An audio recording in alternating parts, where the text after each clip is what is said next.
Alright, hello everyone and welcome back to my Fallout 4 Mod Spotlight series, where today we are having a look at the EM2 Rifle No.9 Mk1 mod, which is being made by user ASXAS.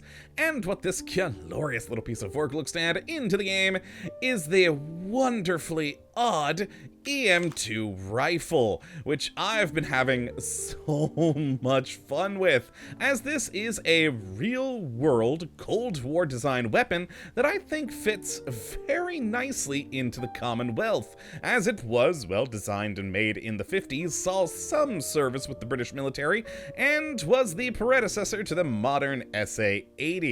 And I mean, just look at this thing. It looks like a gun that should be in the Commonwealth with its design. It's just wonderful. Plus, it's a bullpup, and I always love a good bullpup. So let's take a look at what we do have with the most standard version of the EM2 rifle, which will do a pretty low amount of damage with 22, using a .308 round with a firing rate of 90, range of 191, accuracy of 75, and a weight of 9. And it's just a beautifully made model. I really do like the look of this thing. Very nicely modeled and textured. And like I said, this gun just looks like something that you'd find in Fallout. It's very much one of those early Cold War retro-futuristic designs when they were really starting to figure out assault rifles, and this thing just looks great. I really do love this. It's an odd weapon with wood and all that still on it, and it's just glorious. Now, sadly, the number of modifications for this thing is a bit bare bones, but you do get enough in here for you to change it up a little bit to suit your specific needs. But nothing too crazy, and surprisingly, not even any receivers in here to really change it up in that way, but still a fun, wonderful weapon. Now, as for how you do get your hands on one of these lovely things, well, you're first gonna have to go on a quest, and specifically it's called Rubbish Mate quest, where you need to head to the dugout inn to check the bounty board, where you'll find that someone apparently wants some dude named Merlin dead, and once you do take him down, you'll find a note on him sending you over to the Museum of Freedom, where just behind it, in the trash, you can find this weapon. But the interesting thing on this, and I actually really like this, is it's a skill check. You have to either have 8 strength, 5 agility, or 10 luck for you to successfully dig the gun out of the trash. I kind of like that. It's amusing. And once you do, you'll not only have the gun, but it'll now be added into the leveled loot list. Or more specifically, you're gonna get a little UI element that pops up asking you, do you want it in the leveled loot list?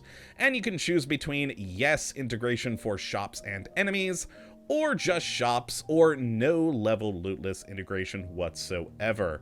And you also do get another UI pop-up asking you if you want to add in damage modifiers to the list of potential modifications, which, though I don't typically like them, I kind of see their purpose on this particular gun mod, considering the lack of various receivers that you can add to this weapon. But with that as being said, let's head on over to the weapon workbench and see what we can do. And the first thing we can change is the fire mode between either the standard automatic that it comes in by default, or go with a semi-auto one, which, still works out well, but, not as much down-range fire, I guess. I like the auto version, which is odd. Usually I prefer semi-auto. We then have the barrel, where you just have the standard long length or a short length barrel, which you're going to lose some range there. We then have the sights, where we've got a really good list in here. We either have the standard optical sight, some iron sights, an MBUS, an Aimpoint CS M145, a Micro T1, and an SRS-02. So some good options in there to really help you out. And then in muzzle, we have, oh boy, a surprisingly large amount of muzzle attachments, where we've got a number of different compensators and muzzle brakes here. In fact, it looks like, hold on there, 2, 4, 6, 7 different compensators and muzzle brakes. And then 2 different suppressors that you can go with if you're wanting to go stealthy, so always good. Then we do have that damage modifier if you do choose to activate it during those whole UI pop-ups, giving you all the way up to 200 damage modification, which I still wish there was some sort of requirement that it wasn't just none, but yeah, again, without the receivers, I'm a bit more lenient on this one.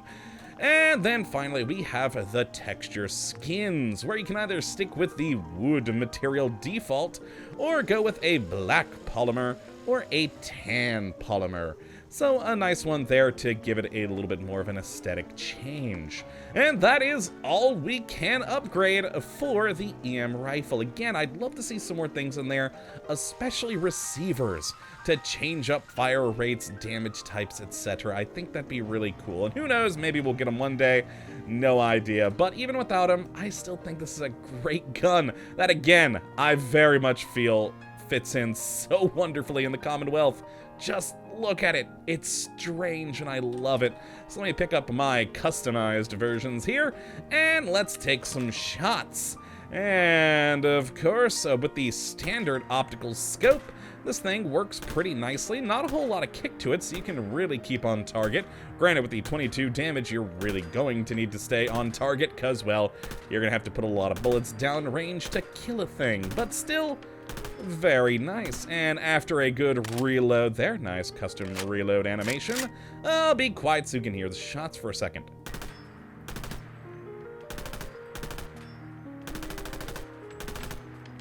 And there we go. And on the next reload, if I just don't try to adjust the gun at all, let's see the kickback. Yeah, negligible. We went from there to there. That is not much kickback after 20 rounds on full auto, which I think is one of the reasons I actually prefer this gun in full auto, because it has so little kick. I can actually keep it on target in fully automatic. So good times there.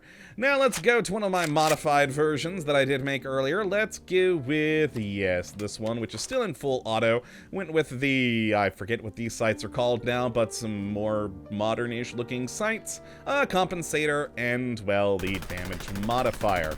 And now with that small amount of kick in each one of those bullets doing 102 damage with the 200% modifier, oh yeah, that's gonna wreck some enemies right there. Good times.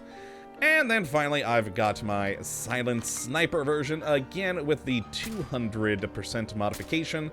Really not a lot of really high magnification scopes here, but you know what, still some fun ones for some sort of medium range support sniping. Good times. And that silenced shots sound good. There we go, and this one is, of course, the semi-auto version, so if I click as fast as I can, let's see how quickly it fires. Yeah, that was as fast as I can click, and basically as quick as I could press down my finger, it will fire. So very good and handy there. Well, let's go and use these against our normal test subjects, Randy and Will. Oh, these poor animals, which you guys in the comments seem to be getting, or feeling rather, more and more sad Uh-huh? Did Will escape somehow? Oh no, where's Randy? Oh no, we may not have them to shoot today.